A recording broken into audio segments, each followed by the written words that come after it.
구약 성경 레위기서 말씀 보도록 하겠습니다. 레위기 1장 1절에서 17절 말씀입니다.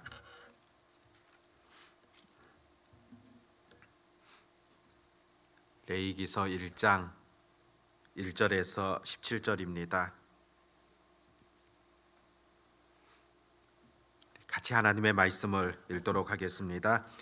여호와께서 회막에서 모세를 부르시고 그에게 말씀하여 이르시되 이스라엘 자손에게 말하여 이르라. 너희 중에 누구든지 여호와께 예물을 드리려거든 가축 중에서 소나 양으로 예물을 드릴지니라. 그 예물이 소의 번제이면 흠없는 수컷으로 회막 문에서 여호와 앞에 기쁘게 받으시도록 드릴지니라.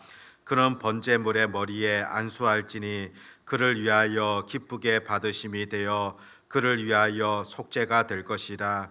그는 여호와 앞에서 그 수송아지를 잡을 것이요 아론의 자손 제사장들은 그 피를 가져다가 회막 문 앞 제방 사방에 뿌릴 것이며 그는 또 그 번제물의 가죽을 벗기고 각을 뜰 것이요 제사장 아론의 자손들은 제단 위에 불을 붙이고 불 위에 나무를 버려놓고 아론의 자손 제사장들은 그 뜬각과 머리와 기름을 제단 위에 불 위에 있는 나무에 버려 놓을 것이며 그 내장과 정강이를 물로 씻을 것이요 제사장은 그 전부를 제단 위에서 불살라 번제를 드릴지니 이는 화제라 여호와께 향기로운 냄새니라.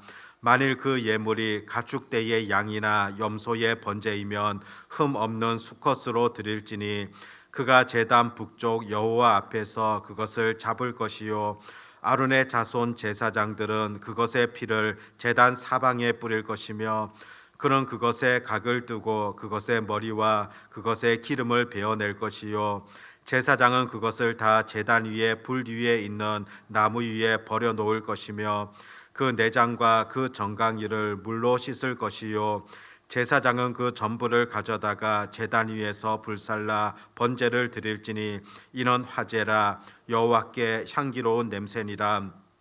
만일 여호와께 드리는 예물이 새의 번제이면 산 비둘기나 집 비둘기 새끼로 예물을 드릴 것이요 제사장은 그것을 제단으로 가져다가 그것의 머리를 비틀어 끊고 제단 위에서 불사르고 피는 제단 곁에 흘릴 것이며 그것의 모이 주머니와 그 더러운 것은 제거하여 제단 동쪽 재 버리는 곳에 던지고 또 그 날개 자리에서 그 몸을 찢되 아주 찢지 말고 제사장이 그것을 제단 위에 불 위에 있는 나무 위에서 불살라 번제를 드릴지니 이는 화제라 여호와께 향기로운 냄새니라. 아멘. 오늘부터 레위기서 말씀을 살펴보게 됩니다. 우리가 일반적으로 성경을 한번 일독해 보겠다. 그래서 창세기, 출애굽기 말씀은 쉽게 이렇게 좀 이해가 되어지고 넘어가는데 레위기서 말씀에서 딱 막히는 그런 경우들이 있을 겁니다. 성경 일독의 바로 첫 번째 고비가 되는 지점이 바로 이 레위기서 말씀이다 보게 됩니다. 제사와 관련된 그런 많은 내용들 기록되어지고 또 쉽게 이해되지 않는 그런 표현들을 보게 될 것입니다. 그래서 레위기 말씀에서 멈추는 그런 경우들 아마 여러분들 경험상에 있지 않을까 생각됩니다. 레위기다. 그 원래 제목을 보면 제사장의 율법이다, 제물에 관한 법이다 그렇게 기록되어집니다. 제목을 따라 본다면은 하나님 앞에 드리는 제사와 관련된 또 제사장과 관련된 그런 사건들이 기록되어져 있다는 것을 보게 됩니다. 그래서 특별히 제사장 지파인 레위 지파의 이름을 빌려서 바로 레위기다 그렇게 부르곤 합니다. 물론 레위기서 말씀은 제사장들이 지켜야 되는 그런 제사 규례만 말씀한 것은 아니고 그것보다도 대부분은 백성들이 지켜야 되는 그런 제사 규례들을 가르쳐 주는 것을 보게 됩니다. 기록에 의하면은 유대인들 같은 경우에는 자녀들을 교육시킬 때 특별히 성경 말씀을 가르칠 때 이 레위기서 말씀을 꼭 읽도록 하였다고 합니다. 가장 먼저 읽고 가장 먼저 가르치는 말씀이 바로 이 레위기서 말씀이다. 그렇게 볼 수가 있습니다. 그 이유가 무엇이겠습니까? 그들이 전통적으로 내려오는 그 이유를 보면 아이들이 가장 순결하다. 또 레위기서 말씀 하나님께 드리는 제의 이것이 가장 순결하다. 그렇다면은 순결한 사람들에게 가장 순결한 것을 공부해야 되기 때문에 바로 아이들에게 레위기서 말씀을 가르친다고 합니다. 하나님의 백성들의 순결함에 대하여서 또 어떻게 하나님의 백성들이 거룩해질 수 있는가 그것을 가르치는 것이 바로 이 레위기서 말씀이다 보게 됩니다. 그렇다면 어떤 말씀보다도 중요하지 않겠습니까? 하나님 앞에서 순결하고 또 하나님 앞에서 거룩하게 살기를 바란다면은 우리가 이 레위기서 말씀을 주목할 필요가 있다는 겁니다. 1절 말씀에 보면 여호와께서 회막에서 모세를 부르시고 그에게 말씀하여 이르시되, 하나님께서 모세를 부르시고 또 모세에게 들려주셨던 그런 말씀입니다. 그런데 이 말씀이 모세만 알라 그것이 아니라 모세를 통하여서 들려주시고자 했던 그 대상이 분명하게 존재했음을 보여줍니다. 2절에 보니까 이스라엘 자손에게 말하여 이르라. 모세를 통하여서 이스라엘 자손들에게 들려주셨던 하나님의 뜻이며 또 하나님의 말씀이라 그렇게 볼 수 있고, 또 신약 시대를 살아가는 우리들 하나님의 백성들에게 들려주셨던 그런 하나님의 말씀이라는 것을 바라보게 되어집니다. 구체적으로 어떤 말씀을 주십니까? 바로 하나님께 예물을 드리려거든 이렇게 드려야 된다. 하나님 앞에 제사를 드리기 위해서 또 하나님 앞에 온전한 예배자가 되기 위하여서는 이렇게 해야 된다. 그렇게 전해주고 있습니다. 오늘 우리가 1장 말씀도 읽었지만은 그 제사를 드림에 구체적으로 이렇게 해야 된다. 너희 임의로 하는 것이 아니라 하나님의 방법대로 해야 된다는 것을 전해주고 있지 않습니까? 하나님께서 원하시는 그 규례대로 해야 된다는 그런 가르침입니다. 3절 말씀부터 보면은 번제에 대하여서 기록되어져 있는데, 레위기 말씀에 보면은 5대 제사 또 4대 그 드려지는 방법에 대하여서 가르치는 것을 보게 됩니다. 그 드리는 목적에 따라서 한 5가지로 나누어져 있는데, 번제, 또 소제, 화목제, 속제제, 속건제 이렇게 5가지를 말씀하고 있습니다. 또 이 제사를 어떻게 드리느냐 그 방법에 따라서 4가지를 가르쳐 주는데, 첫 번째는 화제입니다. 불 화자를 써가지고 불에 태워서 하나님 앞에 드리는 그런 방법입니다. 두 번째는 요제라고 볼 수 있는데, 흔들 요자를 써서 하나님 앞에 좌우로 앞뒤로 흔들어서 드린다. 세 번째는 거제입니다. 들 거자를 써서 들여서 하나님 앞에 드린다는 겁니다. 네 번째는 전제인데, 이 불 전자를 써서 액체를 그 제물에 부어서 하나님 앞에 드리는 그런 방법을 가리키고 있습니다. 오늘 본문 3절부터는 먼저 번제에 대한 그런 규례들, 번제를 드릴 때 이렇게 해야 된다 말씀하고 있습니다. 번제라는 것은 주로 화제의 방법을 사용해서 불을 태워서 하나님 앞에 드려지는 그런 제사입니다. 이 번제를 드린다는 것은 하나님 앞에 순종과 믿음을 다짐하는 것이며, 하나님 앞에 헌신을 다짐하는 것이 이 번제를 드리는 자의 그런 마음이라는 것을 보게 됩니다. 성경에도 보면은 여러 번제를 드렸던 경우들을 살펴볼 수 있는데, 대표적으로 출애굽기 24장을 보면은 모세 같은 경우에 하나님께 율법을 받은 이후 백성들에게 율법을 선포하게 됩니다. 그리고 하나님 앞에 온 백성들이 번제와 화목제를 드렸다 그렇게 기록되어집니다. 하나님께서 주셨던 그 말씀들, 율법들 그것을 생각하면서 앞으로 우리 백성들이 하나님 앞에 순종하며 헌신하겠다, 그것을 다짐하는 의미를 가지고서 이 번제를 드렸다는 것을 보게 됩니다. 역대하 29장 말씀을 보면은 히스기야가 왕으로 즉위했을 때 성전을 깨끗하게 다 정리를 하게 되어지고 이제는 하나님 앞에 올바르게 살아가기를 다짐하면서 하나님께 드렸던 번제물 기록되어집니다.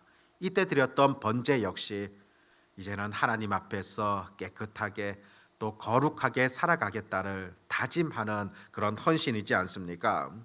이렇듯 번제라는 것, 하나님 앞에 순종하겠음을, 또 하나님 앞에 철저하게 믿음으로 살겠다는 것을, 내 몸을 드리겠다는 것을 의미하는 것이 바로 이 번제라, 그렇게 볼 수 있습니다.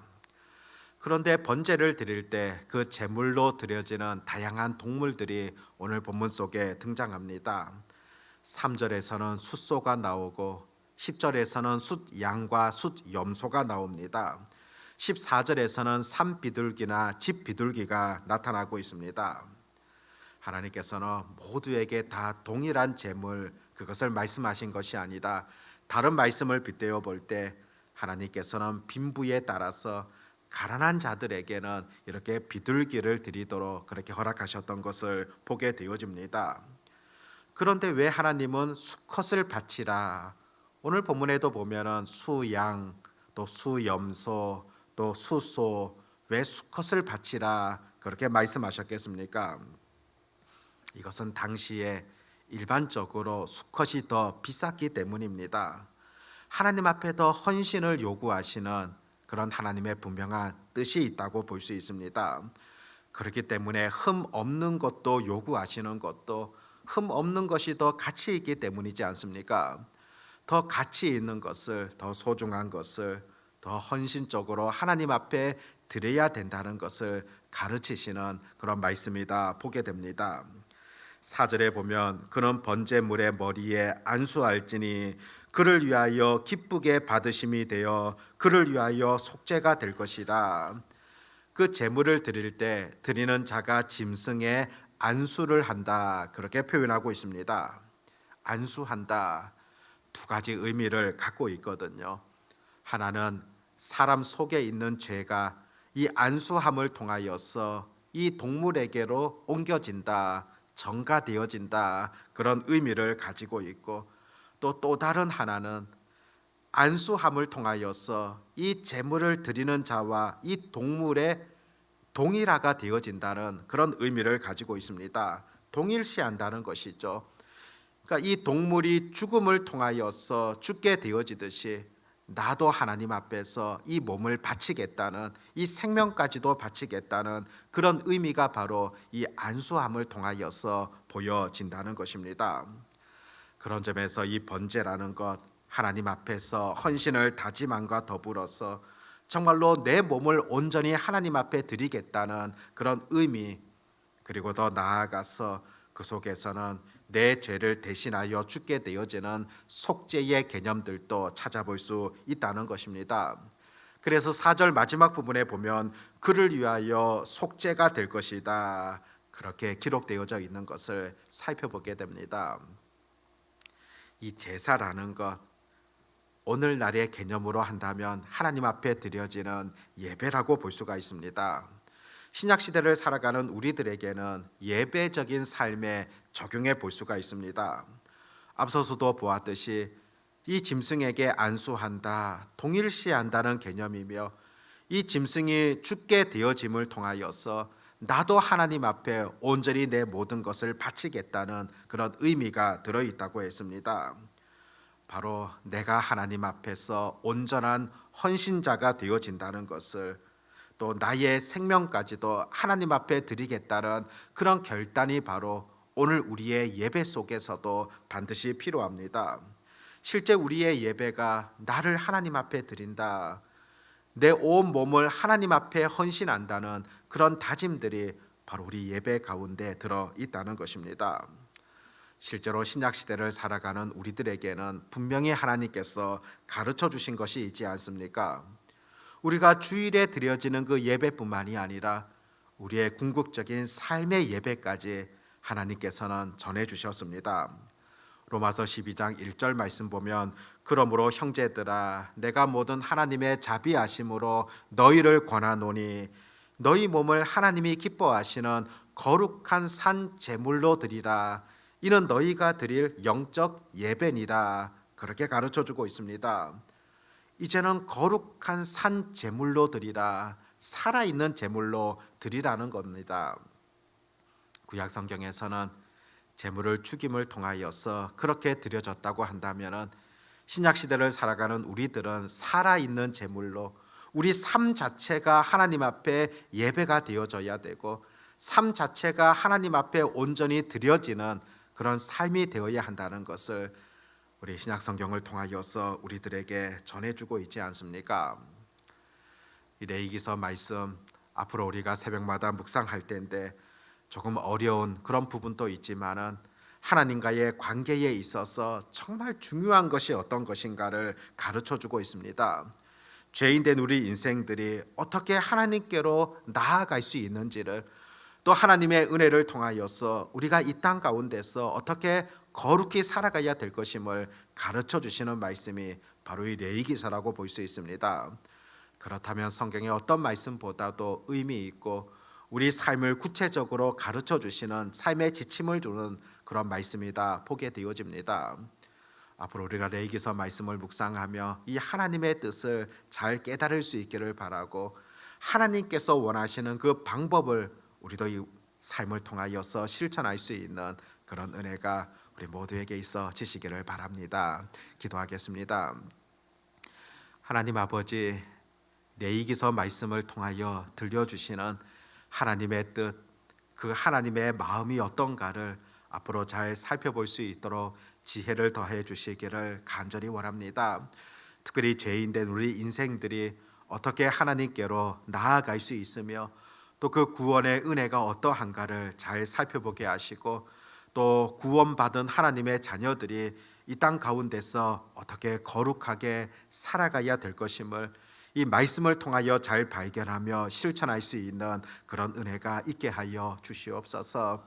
아버지 하나님, 5월의 첫날입니다.